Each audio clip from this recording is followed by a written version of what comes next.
I wasn't able to see Pelé play, but I've seen Ronaldo, and I've never seen a player like him. He's unique. There's only one Ronaldo, number one in everything. He could do whatever he wanted with the ball. If he decided to score, then he'd score. He had strength and technique, could play anywhere, on any pitch, against any opponent. He was above everyone else. That's Ronaldo, someone who gets the ball, runs into the box and scores. He only needs half a chance. There's no stopping him.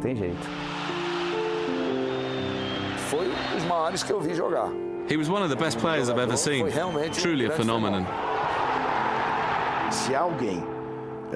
If there's anyone who deserves that nickname, the phenomenon, then it's him. He is phenomenal.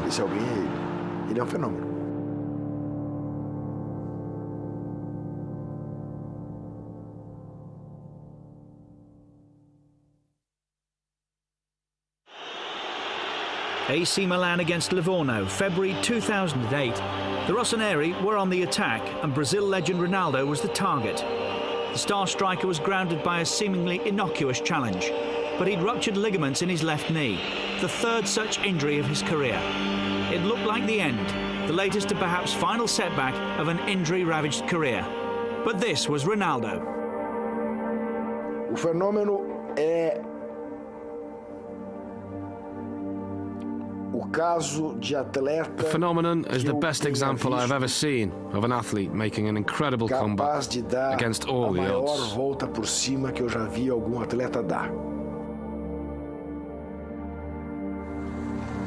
Indeed, only 2 years later, Ronaldo was back in his native Brazil and back doing what he knew best for Sao Paulo club Corinthians. The 3 times World Player of the Year had once again shown his capacity to triumph in adversity and prove his doubters wrong.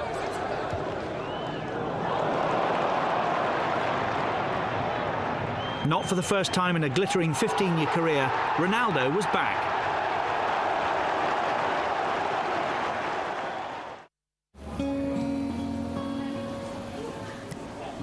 His roller-coaster journey to the top of world football began here in Bento Ribeiro, a working-class suburb of Rio de Janeiro. Ronaldo was born here in September 1976 and was rarely seen without a ball at his feet.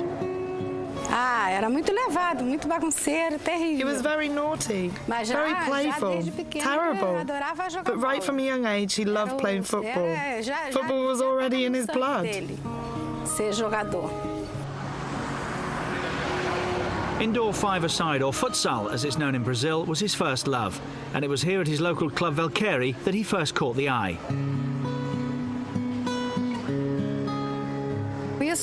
Things only started to happen when he was around 10 or 11, and he started playing up at the Valqueire Tennis Club. From then on, his star really shone. News of the talented youngster quickly spread.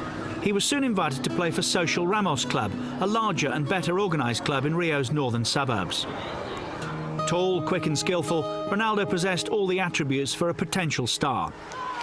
It was lower league side São Cristóvão who gave him his first opportunity in 1991, after Rio's top clubs refused to pay his bus fare for a trial.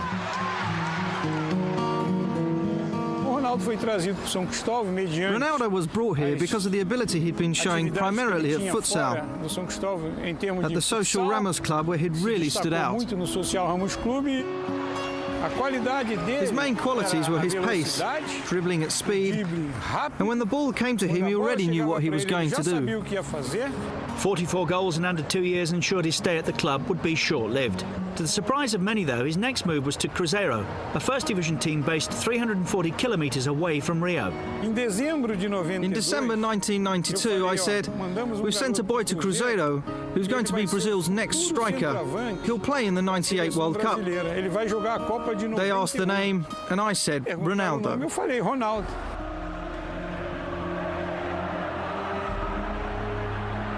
He was signed to play for Cruzeiro's youth team, but it was instantly obvious that Ronaldo had the talent to step up to the senior team.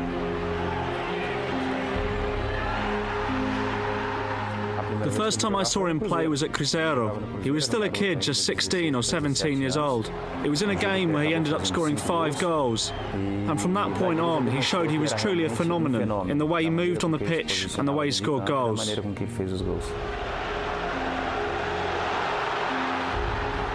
In his only season at Cruzeiro, he averaged almost a goal a game, helping the club win their first Copa do Brasil along the way. Brazil had woken up to a new star.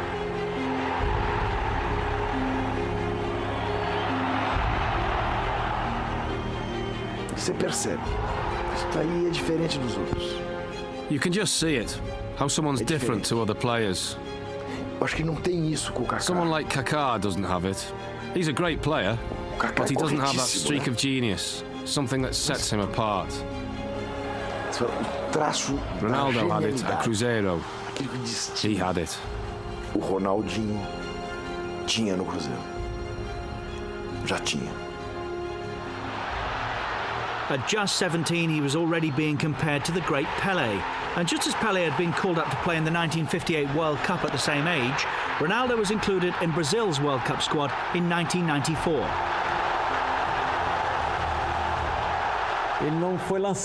He wasn't thrown into the team like Pelé had been.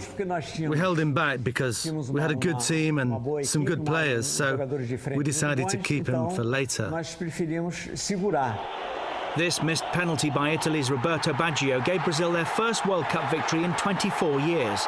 Despite not playing a game, the experience proved invaluable for Ronaldo. We gave him the chance to see what it was like to be part of a World Cup winning team, even though he didn't play. But he was there to experience the atmosphere, and that was very important for his career. After the World Cup, PSV Eindhoven paid €4.7 million to bring Ronaldo to the Netherlands. The boy from Bento Ribeiro had gone from São Cristóvão's youth team to world champion in European football in under 2 years. I'm very happy to have only played alongside him and not against him. I can guarantee you a lot of players have suffered playing against him. They're still suffering now.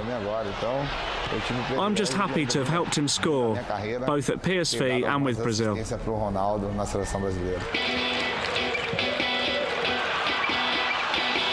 And how they suffered. Ronaldo scored 54 goals in 57 games for PSV.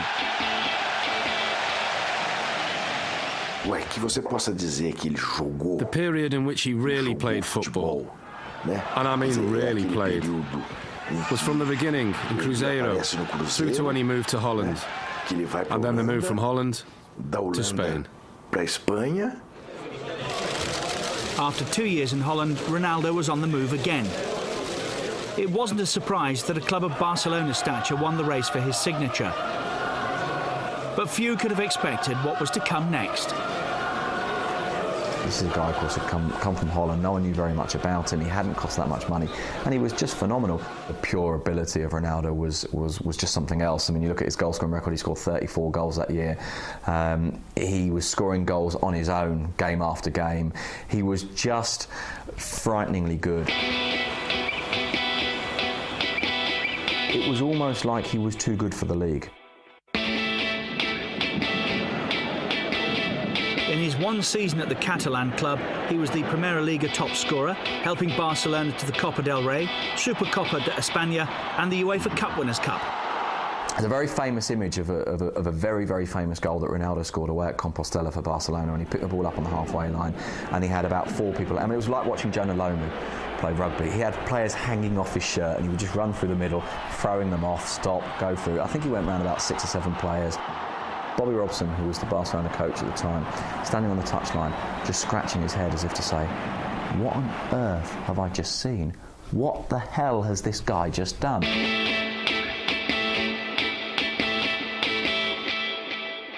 They were just phenomenal that year, but it wasn't so much that they were, it was that he was.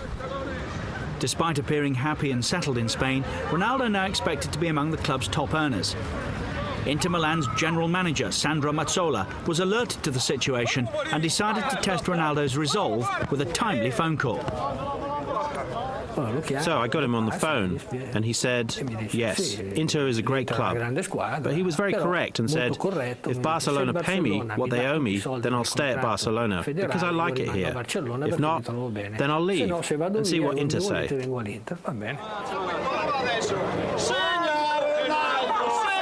When Mazzola got his man, more than 50,000 fans came to the San Siro stadium to greet their new hero. And despite weight of expectations, Ronaldo didn't disappoint, leading Inter to the UEFA Cup in his first season. What I saw Ronaldo do in that first year at Inter, well, I've never seen anyone do that before. He did incredible things with the ball, at such speed, incredible.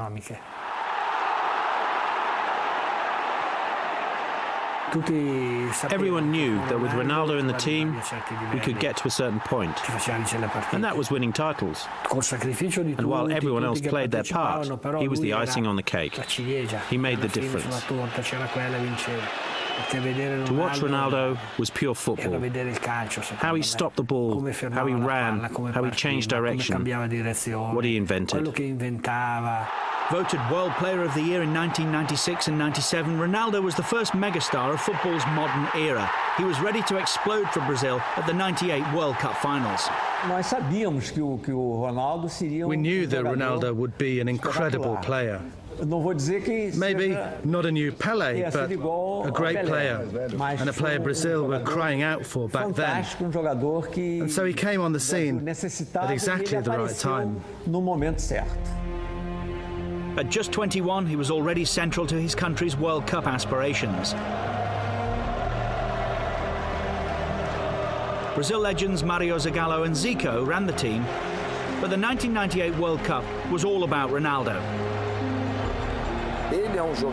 His movement off the ball is just fantastic. I've never seen anyone with better movement. He'd position himself in such a way that would make it really easy to play alongside him. I'd like to have played with him, because I'm sure he'd have then scored 2,000 goals. I'd have given him the ball every time.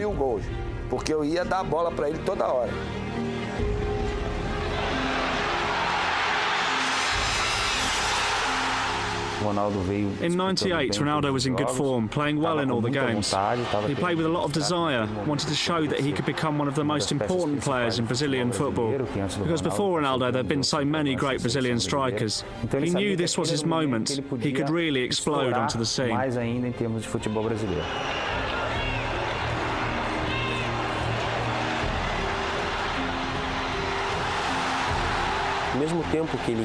While he was blessed with skill and ability, he was also very powerful.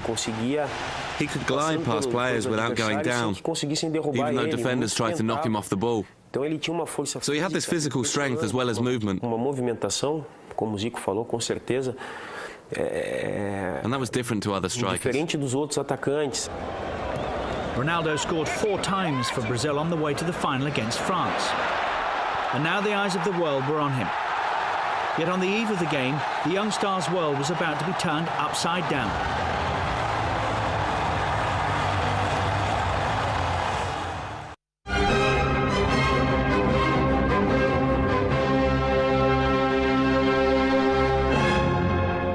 Acordei 5 horas. I woke up at 5, and when I left my room and met the press officer, he said to me, "Have you heard what's happened to Ronaldo?" I said, "No." And he told me that he'd had a fit. So for me, he was out of the game. Quer dizer, está fora do jogo.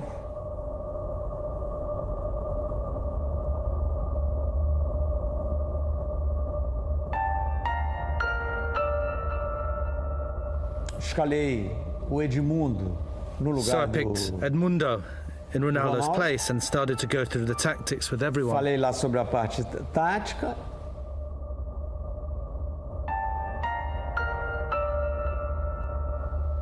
Entramos dentro do ônibus. We got on the bus in silence. Todo mundo em silêncio. No one was singing. Ninguém cantou.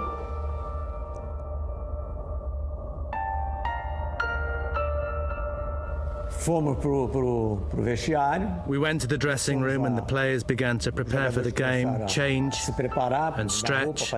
When, Suddenly, who comes in? Quando Ronaldo. chega o Ronaldo. Ele falou assim: Zagallo, não me tira dessa. He said to me, Zagallo, Eu não estou sentindo nada. don't take this away from me. I'm Senti há fine. 7 It horas happened atrás. 7 hours ago, but I'm fine now. Agora eu não The estou test gave me the all clear. Os exames deram I want to play. 100%. E eu quero jogar.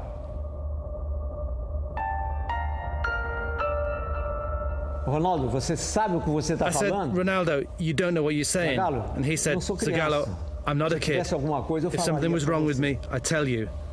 And so what happened? E aí, o que I é que said, aconteceu? right, Eu digo, bom, you're in então the você team. está You're playing. escalado. Você vai jogar. French playmaker Zinedine Zidane scored twice in a comfortable 3-0 win for the hosts. Ronaldo was a far cry from the striker who'd tormented defences over the previous 5 years. Brazil was simply lost without his inspiration. France beat us, and deservedly so. But I think our main concern was with Ronaldo, the man, our friend. And Brazil didn't have a 100% fit Ronaldo playing for them, so that really affected the team. Yet Ronaldo's nightmare was only just beginning. Back at Inter, his goal-scoring remained prolific. But in November '99, he tore ligaments in his right knee, before tearing them again in April 2000. He was given only a 50% chance of playing football again. The real Ronaldo never came back. Obviously, he was still a great player and still so inventive, but he wasn't the same. A shame. Such a shame. Awful that he was destroyed in that way. Ronaldo refused to give in, however. After a strict rehabilitation programme and almost 2 years out of the game, he returned to action in September 2001. But the rest of his season was hampered by injury, and few expected him to be a force for Brazil in the 2002 World Cup. Ronaldo, though, was determined to erase those painful memories from 4 years ago in Paris. We spent at least a month training before that World Cup, and he really threw himself into it. He prepared so well, with all the exercises he did to help his knee. Any doubts that he lacked the fitness to cope at the top level once again were immediately dispelled in Brazil's opening games, and his growing self-belief was infectious. Imagine having a player who's always making those runs with such good movement and such ability, then it makes your life in midfield so much easier. You know you can pass him any old ball and he'll finish it off. His explosive pace and speed off the mark may not have been the same, but his eye for a goal and intelligence of movement remained undiminished.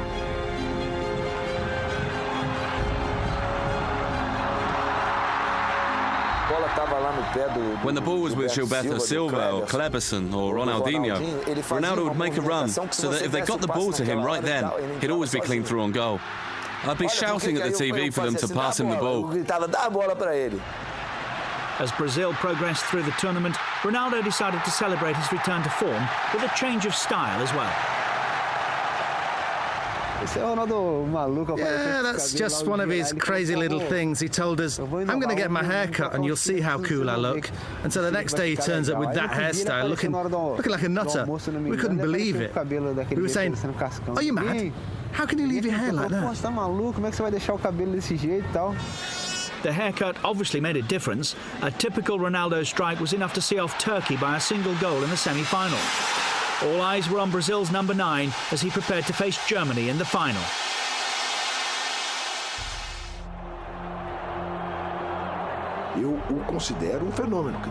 I think he's a phenomenon.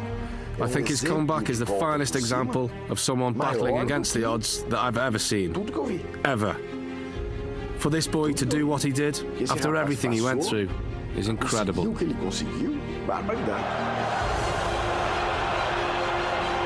This time the world saw the real Ronaldo. Disregarded and written off at the age of 25, he'd answered his critics in the most emphatic of ways.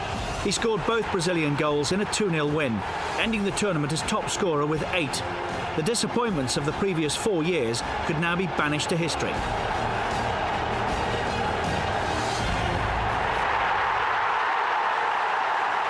And then we saw Ronaldo return from injury, score 2 goals in a World Cup final, become the top scorer in that tournament, break records. I think it was so important, a great moment of joy, not just for Ronaldo, but for Brazilian football and for those of us who played alongside him.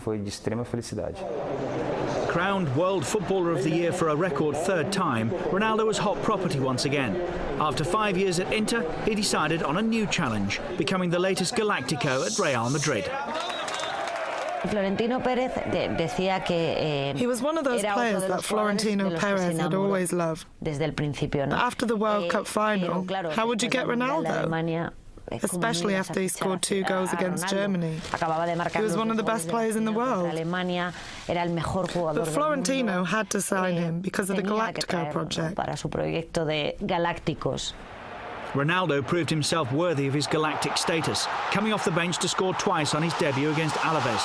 For the Madrid fans, it was even more satisfying, given his history with their eternal rivals, Barcelona.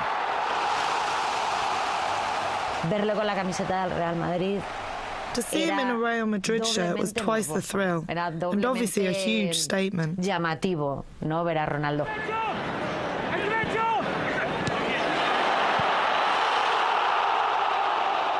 I think Ronaldo was brilliant for Real Madrid as well. I think one of the problems that perhaps, with hindsight, you look at Ronaldo's time at Madrid and you think, well, he wasn't the player he was at Barcelona. But in some ways, he was almost better. His finishing was that little bit more sharp. Certainly when Ronaldo went one-on-one with a goalkeeper, you knew what was going to happen.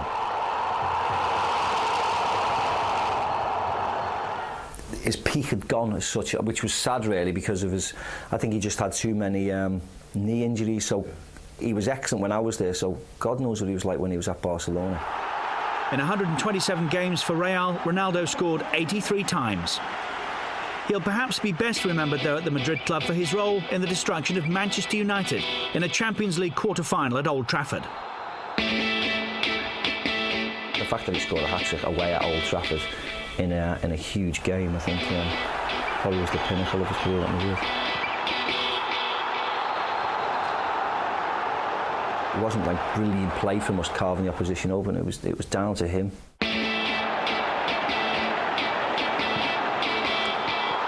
Still deadly on the pitch, Ronaldo was also gaining a reputation for his rather wayward lifestyle off it. The biggest compliment you could give him really was that everybody loves him. Everybody's got, nice words to say. I didn't know one person who disliked him.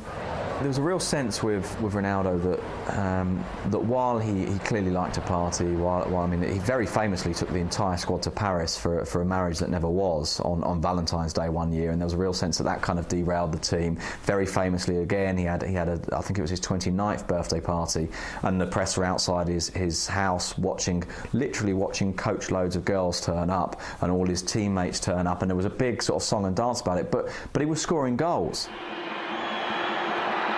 Some players, Raul amongst them, kind of disliked his attitude towards training, but it was impossible to not like him as a man. There was a definite charm about it. And for as long as he was impossibly brilliant, it wasn't really held against him. But his off-field antics were beginning to catch up with him. In 2006, Ronaldo played in his 4th World Cup finals.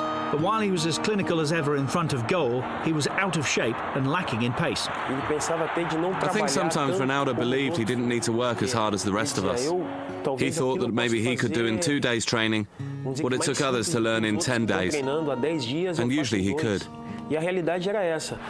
His goal against Ghana in the last 16 was his 15th in all World Cups, surpassing the record held by Gerd Müller for more than 20 years. But both Brazil and Ronaldo were no longer the force of old. I think it was overconfidence. Everyone thought it was already won. That's what the press thought in Brazil and the rest of the world. What the directors and every Brazilian thought. Because we had the magic quartet, it would simply be Brazil against the rest. And that's not how it works. Brazil succumbed to a 1-0 defeat to France in the quarter-finals. After 97 games and 62 goals, it would be his last international appearance. Only Pelé has scored more in a Brazil shirt, though in many quarters, Ronaldo was held to blame for Brazil's early exit. I think the criticism he's had during his career is only normal. He's had to live with it on a daily basis because he's Ronaldo. He has to live with that commotion.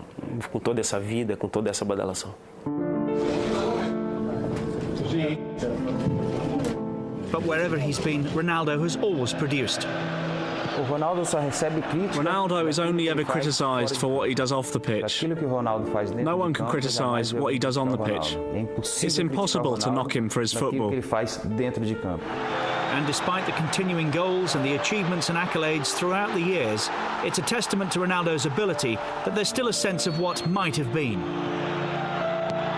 Sometimes you watch Ronaldo and you think, Cor, if you tried, you could have been the most incredible footballer ever. Ronaldo Luis Nazario da Lima, a striker touched with genius, truly a phenomenon.